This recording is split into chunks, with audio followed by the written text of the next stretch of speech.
అస్మద్గురుభ్యో నమః, శ్రీమాత్రే నమః. పరమేశ్వరుని దివ్యపాద పద్మాలకు నమస్కారం చేసుకుంటూ వీడియోలోకి వెళ్ళిపోదాం. గ్రహణంకి ఎంతోమంది ఎన్నో రకాలైనటువంటి సందేహాలు అడుగుతున్నారు. ఆ సందేహాలు ఏంటంటే, ఫస్ట్ సందేహం, గ్రహణ సమయంలో దీపారాధన చేయొచ్చా? గ్రహణ సమయంలో దైవారాధన అది ఏం చేయకూడదండి. కేవలం మీకు ఏదైనా మంత్రజపమో, శ్లోకమో, స్తోత్రమో చదువుకోవాలి అనుకుంటే చదువుకోండి. లేదంటారా 9:56 నుంచి కదా మొదలవుతుంది. అప్పటికి ఆల్మోస్ట్ అందరూ కూడా నిద్రపోయే సమయం కాబట్టి నిద్రపోయినా కూడా దోషం లేదు. పర్టిక్యులర్‌గా గ్రహణ సమయం అంతా కూడా కూర్చుని భగవద్ధ్యానం చెయ్యాలి. మీ ఓపిక, మీ ఇంట్రెస్టు, మీ ఆసక్తి అంతే. అంతకు మించి నిద్రపోయేవాళ్ళు నిద్రపోవచ్చు, ఏమి ఇబ్బంది లేదు. అయితే గ్రహణ స్నానం ఎప్పుడు చెయ్యాలి? అదొక రెండో సందేహం. అంటే 3:19 కల్లా గ్రహణం పూర్తిగా విడిపోతుంది కదండీ! అప్పుడే చేసేయాలా? లేచి అలారం పెట్టుకుని లేవాలా?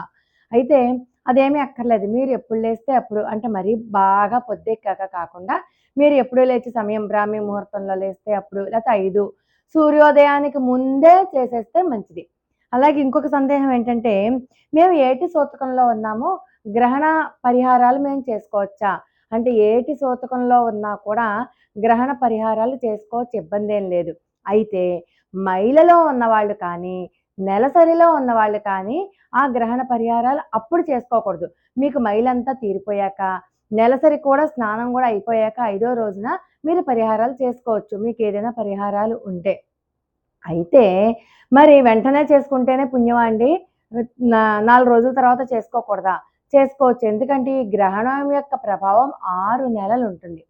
మరీ ముఖ్యంగా 15 రోజుల లోపు పరిహారాలు ఎప్పుడు చేసుకున్నా కూడా సత్ఫలితాలను ఇస్తుంది అంటుంది శాస్త్రం.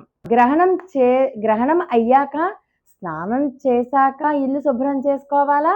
స్నానానికి ముందే ఇల్లు శుభ్రం చేసుకోవాలా అని అడుగుతున్నారు. కాదండి, గ్రహణ స్నానం చేశాక అప్పుడు మీరు ఇల్లు శుభ్రం చేసుకోవాలి. అంతేగాని ముందు, అంటే మనం ఆ మైల బట్టలతోనే ఇల్లంతా శుభ్రం చేసుకుని, పసుపు నీళ్ళు జల్లుకుని అలా చేయకూడదు. ముందు మీరు గ్రహణ స్నానం చేసేయండి. చేశాక అప్పుడు ఇల్లంతా శుభ్రం చేసుకోండి. శుభ్రం చేసేసుకున్నాక ఆ బట్టలు తీసేసి వేరే బట్టలు వేసుకుని, అప్పుడు దేవుడి గది కూడా శుభ్రం చేసుకుని, అప్పుడు దీపారాధన చేయండి. అర్థమైందండి? అంతే.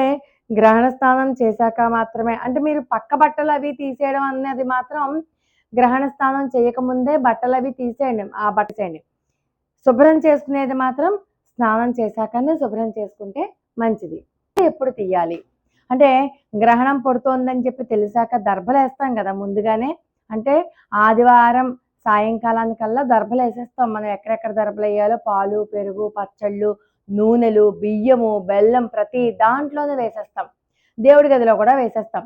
అది ఎప్పుడు తీయాలంటే, మీరు గ్రహణ స్నానం చేసి వచ్చాక ఎక్కడెక్కడైతే దర్భలేసారో అక్కడక్కడ జ్ఞాపకం పెట్టుకుని మొత్తం అన్ని దర్భలు తీసేసి పడేయకూడదు రోడ్డు మీద. ఏ చెట్టు మొదట్లోనో వెయ్యాలి. లేకపోతే అవన్నీ కూడా నిర్మాల్యంలాగా ఒక పక్కన పెట్టి కాలువలో అన్నా కలిపేయాలి. తప్పితే తొక్కకూడదు. చెట్టు మొదట్లో కానీ, చెట్టు మీద కానీ వేస్తారు. ఇదివరకైతే పెంకుటిళ్ళు ఉండేవి కాబట్టి ఇంటి మీద వేసేవారు, ఎవరు తొక్కకూడదు కాబట్టి. ఏ బట్టలతో గ్రహణ స్నానం చేస్తామో ఆ బట్టలతోనే పరిహారాలు చేసుకోవాలా? ఆ బట్టలతోనే దేవునికి దీపారాధన చేయాలంటే తడి బట్టలతో అస్సలు అక్కర్లేదండి. తడి బట్టలతో దీపారాధన చెయ్యొద్దు, చేయకూడదు. మీరు గ్రహణ స్నానం అయిపోయాక ఆ తడి బట్టలు విప్పేసి పొడి బట్టలు కట్టుకుని శుచిగా శుభ్రంగా అప్పుడు మీరు దీపారాధన చేసుకోవచ్చు. చక్కగా దేవుణ్ణి అలంకరించుకోవచ్చు. మీరు ఏ రకమైనటువంటి చేసుకున్నా అది గ్రహణ స్నానం అయ్యాక చేసే దీపారాధనకి కానీ, గ్రహణ స్నానం అయ్యాక చేసే దైవారాధనకి కానీ అఖండమైనటువంటి ఫలితం వస్తుంది. ఇంట్లో దీపారాధన చేసుకున్నాక చక్కగా దేవాలయానికి వెళ్ళండి. శివాలయానికి వెళ్ళడం మాత్రం మర్చిపోవద్దు. శివాలయ దర్శనం చేసుకోవడం తప్పనిసరి. గ్రహణ స్నానం చేశాక ఆ మర్నాడు అంటే సోమవారం నాడు యథావిధిగా మేము ఆహారం తీసుకోవచ్చా? ఏ ఆహారమైనా తీసుకోవచ్చండి. కానీ మద్యము, మాంసం జోలికి వెళ్ళొద్దు. ఆ రోజు కూడా బ్రహ్మచర్యం పాటించాలి. ఆ రోజు కూడా పుణ్యదినం కింద లెక్క. బ్రహ్మచర్యం పాటించాలి. వెల్లుల్లి కూడా తినకుండా ఉంటే మంచిది. ఒకవేళ దర్భలు గనక దొరక్కపోతే ఏం చేయాలి? దర్భలు గనక దొరక్కపోతే తులసి దళాలు వేసుకోవచ్చు. అదే తులసి దళాలను గ్రహణం అయిపోయాక కూడా తీసేయాలి. తల మించే స్నానం చేయాలా? తల రుద్దుకోవచ్చా? షాంపూ చేసుకోవాలా? షాంపూ అస్సలు పెట్టకండి. మామూలుగా తల మించి పైనుంచి మామూలుగా నీళ్లు పోసేసుకోవాలి. పుణ్య స్త్రీలు అయితే పసుపు రాసుకుని ముఖానికి, మంగళసూత్రానికి, కాళ్ళకి, చేతులకి పసుపు రాసుకుని స్నానం చేయండి. ఇంట్లో శుద్ధి అంతా అయిపోయాక ఇంట్లో కూడా ప్రతి మూలలా కూడా పసుపు నీళ్లు చల్లుకోండి. మీ మీద కూడా చల్లుకోండి, బట్టల మీద, బీరువాల్లోనూ ప్రతి చోట కూడా పసుపు నీళ్లు చల్లుకోండి. తులసి కోటని కూడా శుద్ధి చేసుకోండి పసుపు నీళ్లు జల్లి. అలాగే తులసి కోటలో కూడా దీపారాధన చేసుకోండి. లోకా సమస్త సుఖినో భవంతు.